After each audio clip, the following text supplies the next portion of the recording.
Buenas noches, bienvenidos a las 8:45. Hoy es día miércoles. Gustavo Berganza y Juan Luis Fonte estamos listos para arrancar con la discusión de esta noche. Y la primera tiene que ver con esa medición de fuerzas que se realiza en el Legislativo, en el Congreso de la República.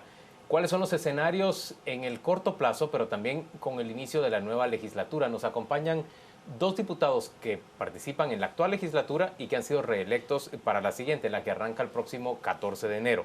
Están con nosotros Luis Pedro Álvarez de Encuentro por Guatemala y Orlando Blanco de la Unidad Nacional de la Esperanza. Gustavo, arranca la conversación.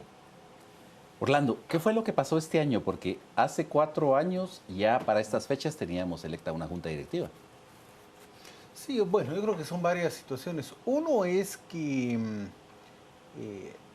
habían asuntos pendientes en el Congreso que no se querían entrar a discutir. Por ejemplo, nosotros como UNE nos abstuvimos de entrar a conocer temas de junta directiva por dos cosas muy sencillas. Uno, porque habían bancadas mayoritarias que todavía estaban haciendo su esfuerzo por exprimir las últimas jugadas de su legislatura.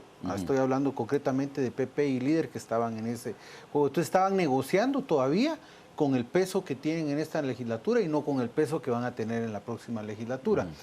Luego es que habían todavía temas pendientes, sobre todo la discusión del presupuesto, que todavía causaba algunos roces entre las bancadas. Y tercero, que es un factor evidente, es que FCN no tiene bancada actualmente en el Congreso y lo que han presentado como bancada todavía es muy débil y no se tiene una interlocución lo suficientemente seria como para empezar a abordar esos temas también con la bancada oficial a partir del 14 de enero. A ver, pero en sentido, digamos, formal y estricto, la actual legislatura no puede decidir sobre la presidencia del primer año de la siguiente legislatura, porque tienen que tener en cuenta a los nuevos integrantes del Congreso. Correcto. Entonces, la discusión real... Sí se puede, pero no se debe. La elección no se puede realizar. Lo que sí No, puede empezar a realizarse... Sí se puede realizar. ¿Se puede? No se debe realizar porque... Yo no estaría de acuerdo. Sí. ¿Por qué no, Luis Pedro? Bueno, yo creo que la juramentación es el 14 de enero, como todos ustedes saben, y tenemos que respetar el derecho de los nuevos diputados para poder elegir a su junta Orlando directiva dice, para sí todo se el puede, año. pero no se debe. Sí, porque Lo que estás diciendo es no se debe. No se puede. Tampoco se puede. No se puede, no, definitivamente no. Pero ¿acaso no ha habido ya negociaciones para discutir, por ejemplo, si Luis Rabe va a ser de nuevo el presidente del Congreso? Pero como tú mismo dices, realmente no hay nada definido ahora. Yo creo, tal vez regresando un poquito al análisis de escenarios políticos, yo creo que no hemos terminado de ver los reacomodos dentro del Congreso de la República. Yo creo que van a haber mucho más movimientos. Vemos ya un rompimiento dentro de la bancada de Líder fuerte. Hemos visto cómo se comunican, ya se ve el distanciamiento de algunos grupos importantes. Viene una bancada que se llama Progresista, que se dice que va a ser... Hay varias ramas, yo creería que no es solo una, Juan Luis, yo creo que hay diferentes y evidentemente FCN Nación y Jimmy Morales estará jugando sus cartas también, aunque dijo que no va a aceptar tránsfugas, pero evidentemente está buscando apoyos y también dentro del PP creo que va a haber un distanciamiento fuerte de diferentes grupos, así es que yo creo que esto lo vamos a tener con claridad el 14 de enero a las 10 de la mañana. Ahora, Orlando, en el caso de las bancadas que tienen, bueno, en cuenta la UNE, tienen un par de diputados que están cuestionados, ¿no? ¿Qué va a pasar con todos esos recursos de amparo que están en la Corte Suprema de Justicia en este momento? ¿No van a ser un factor de inestabilidad al inicio de la legislatura? Puede ser, ¿verdad? Los diputados ya fueron prácticamente anunciados por el Tribunal Supremo Electoral, ya entregó las credenciales. Puede haber algún recurso de amparo, que es el que están tramitando los diputados que tienen estos señalamientos.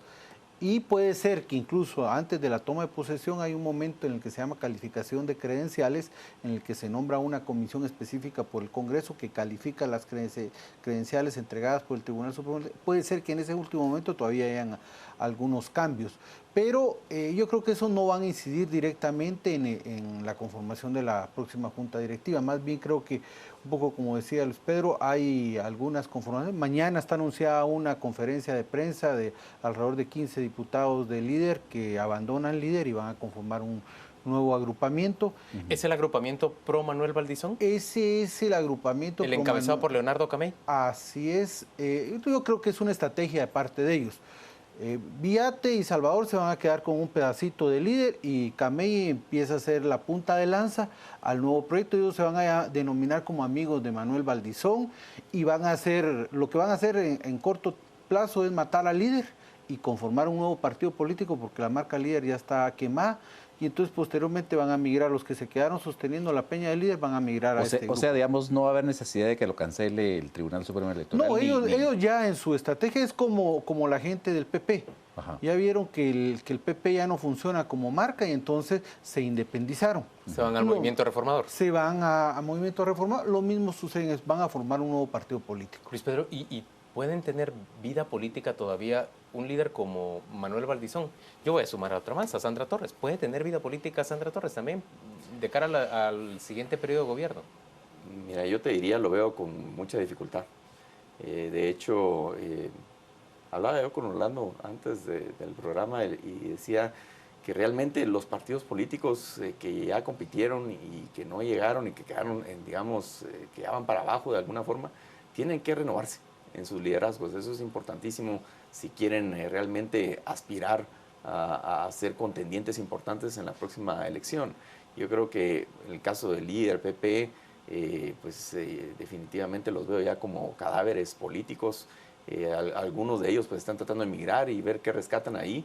En el caso de la UNE, yo con respeto creo que tienen, y se lo decía, como te lo digo, se lo decía con toda la confianza hablando, decía, ustedes van a tener que buscar renovar sus liderazgos.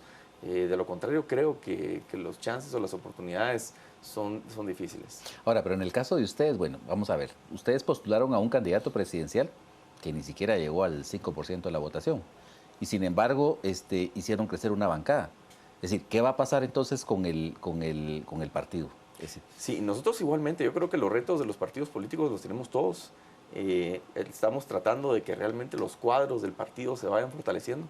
Es un partido relativamente joven, prácticamente ahorita nos duplicamos en la bancada, un poco más del doble del número que teníamos anteriormente. Recordemos que en esta 7ª legislatura fuimos el único partido que no tuvo problemas de transfugismo, siendo 3, actuamos graníticamente sólidos, pero sí vemos hacia el futuro el reto de crecer ordenadamente, de crecer en cuadros, de poder dar la apertura necesaria para que se integren nuevos liderazgos y crecer en estructuras. Son retos muy grandes. Ahora, en el caso de la UNE, en la legislatura anterior se redujo a su mínima expresión. Quedaron nada más 12 diputados de 40 y pico que habían logrado meter.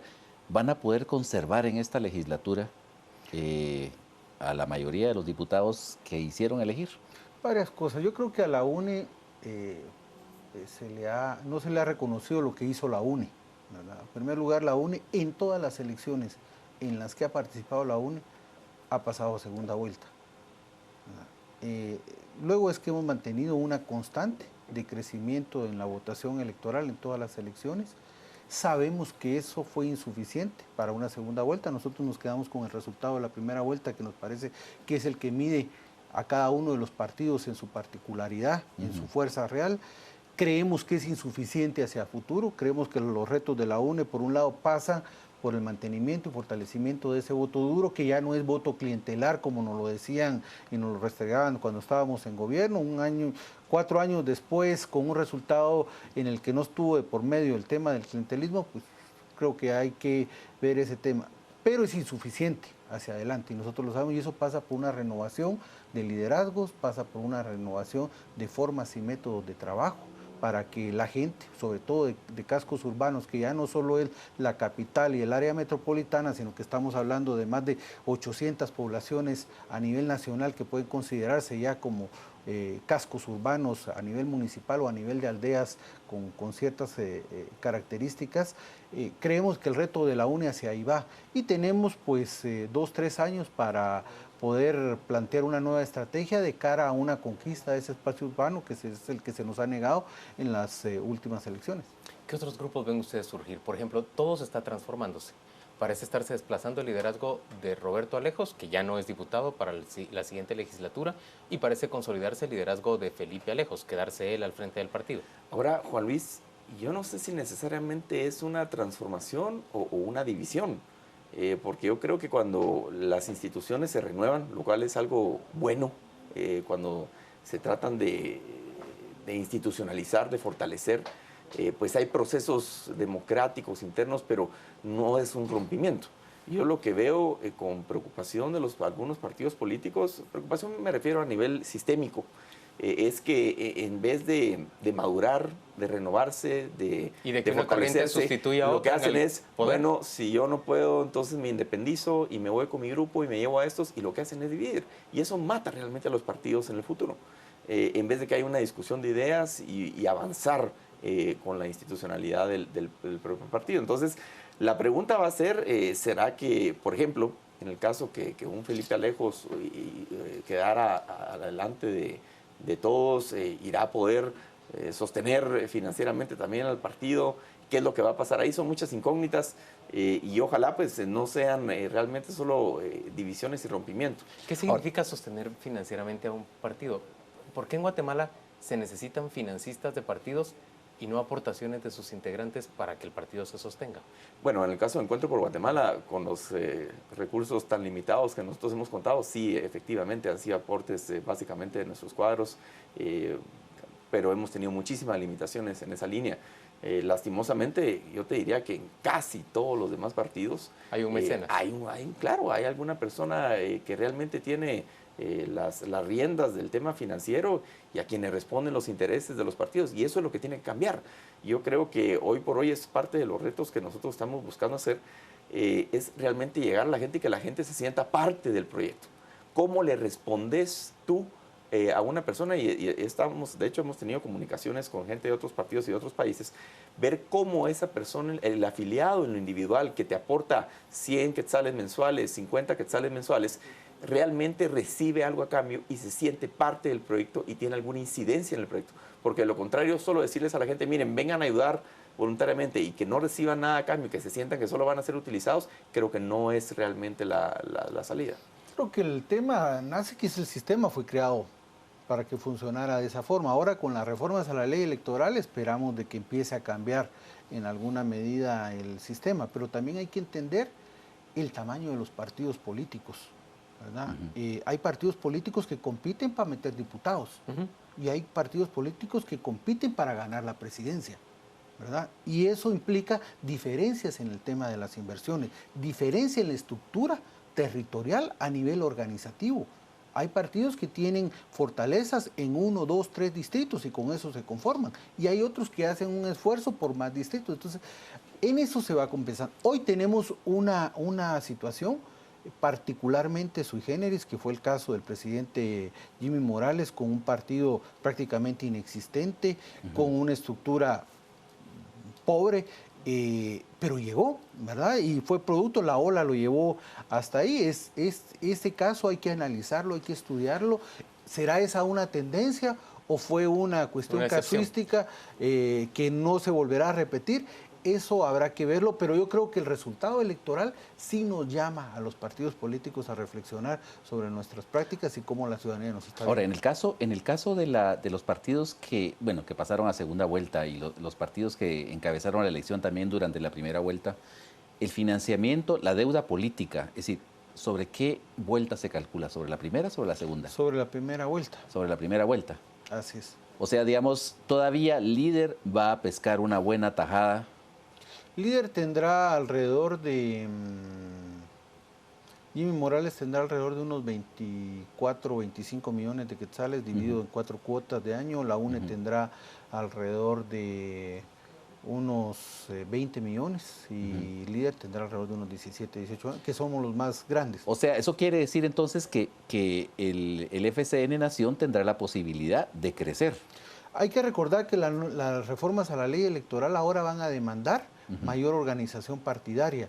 Uno va a poder postular candidatos en distritos electorales en la medida en que uno tenga presencia en esos distritos electorales, tanto para alcaldes como para diputados. Señores, estamos hablando estrictamente de la siguiente legislatura, pero hablemos de esta que está terminando y hablemos de proyectos específicos, por ejemplo, como la iniciativa de conservación del empleo, de la inversión y el empleo, como daba en llamarle el ministro de Economía, Jorge Méndez Gerbrujer, que fracasó en ser aprobada el día de ayer martes. El presidente del Congreso entiendo que ya salió del país, no hay convocatoria para una nueva sesión. En términos generales, va a terminar el año sin esa ley que esperaban los maquileros y los call centers. ¿Qué se movió en esa ley? ¿Por qué no llegaron los 105 diputados que se necesitaban para aprobarla por urgencia? Bueno, en primer lugar, creo que es el factor temporalidad es clave aquí. Hay personas que ya están de vacaciones. Ya estaban de vacaciones, o más de 70 diputados que no fueron reelectos, tal vez no tienen pues, tanta responsabilidad, ya se separan de sus cargos y dicen ya no más. Por el otro lado, yo creo que también se trató de empujar apresuradamente. Yo creo que la mayor parte de los partidos teníamos claro en general la importancia de aprobar la ley para conservar los empleos en el tema básicamente de Vestex, de vestuario, y en el tema tecnológico.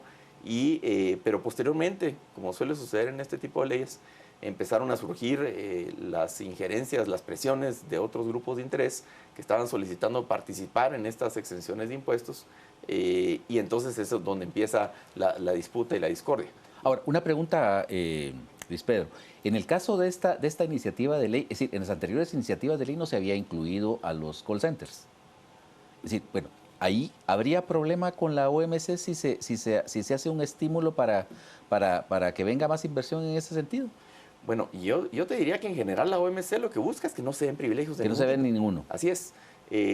Yo creería que el argumento no va tanto por ese lado, por el lado de los privilegios, sino por el lado de sostener realmente los empleos. Pero como te decía, yo creo que lo que complicó muchísimo las cosas, más que el tema de tecnología y Vestex, que al final del día son pequeños y el sector tecnología ya hoy por hoy está pagando impuestos, no es que no los pueda pagar tampoco, es esa injerencia de diferentes grupos de interés que estaban tratando de buscar, y cuando sentías que hay gente que quería meter un grupo, otro grupo, y cuando sentimos, pues ya nadie quiere parar. Orlando, la UNE tomó la decisión de no participar, por eso 10 de sus diputados se ausentaron. No, nosotros 6 no llegaron el día de ayer, habíamos 14, varios están de viaje. Aquí hay una responsabilidad directa del exministro Sergio de la Torre. Él durante 2 años estuvo cabildeando un paquete de iniciativas de ley de inversión y empleo que lo que querían era promover la supuesta atracción de la inversión y el empleo a través de una serie de exenciones.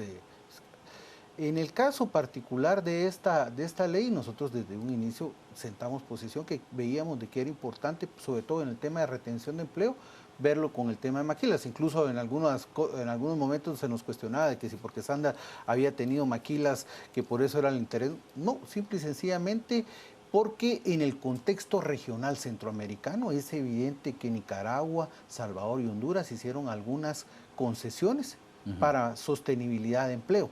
Y nosotros por eso decíamos que se restrinja específicamente a ese tema. Pero ¿qué es lo que sucedió? El ministro de la Torre le vendió a algunas asociaciones empresariales y a algunas cámaras que él podía obtener una votación en el Congreso para que diferentes actividades productivas del país estuvieran en ese marco de los privilegios. Y ahí es donde se terminó. Esta ley llegó tarde, llegó en noviembre al Congreso, y cuando llega todavía con una serie de deficiencias que llevó a un trámite para que le enmendáramos. Se vino el momento del cierre del presupuesto, ya no se dio participación. Esta ley va a pasar en enero seguramente. Ahora, ¿qué costos tiene esto para el presupuesto en términos de recaudación fiscal, si se aprueba tal y como la plantea el ministro Méndez? Pues nosotros, por lo menos la iniciativa 5007 teóricamente tenía ya un dictamen favorable de SAT y Finanzas, porque recordemos que ellos se habían opuesto a las iniciativas anteriores.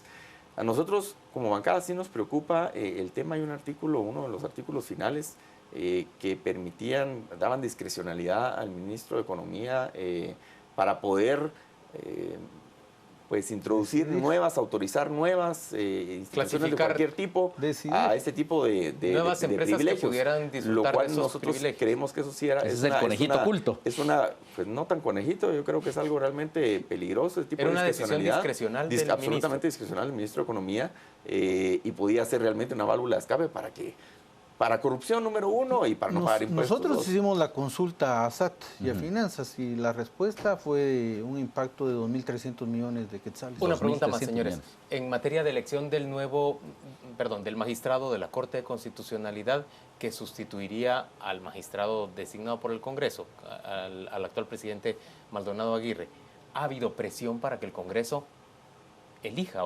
designe a un nuevo magistrado? ¿Qué ha ocurrido con eso? Bueno, yo creo que ha habido presión en ambos lados. Ha habido, por un lado, presión de que se elija, y por el otro lado para también que no se elija. de que no se elija, porque realmente como la elección pasada dio como fruto, pues yo no conozco al colega y con todo respeto no tengo nada personal en contra de él, pero era un auténtico desconocido.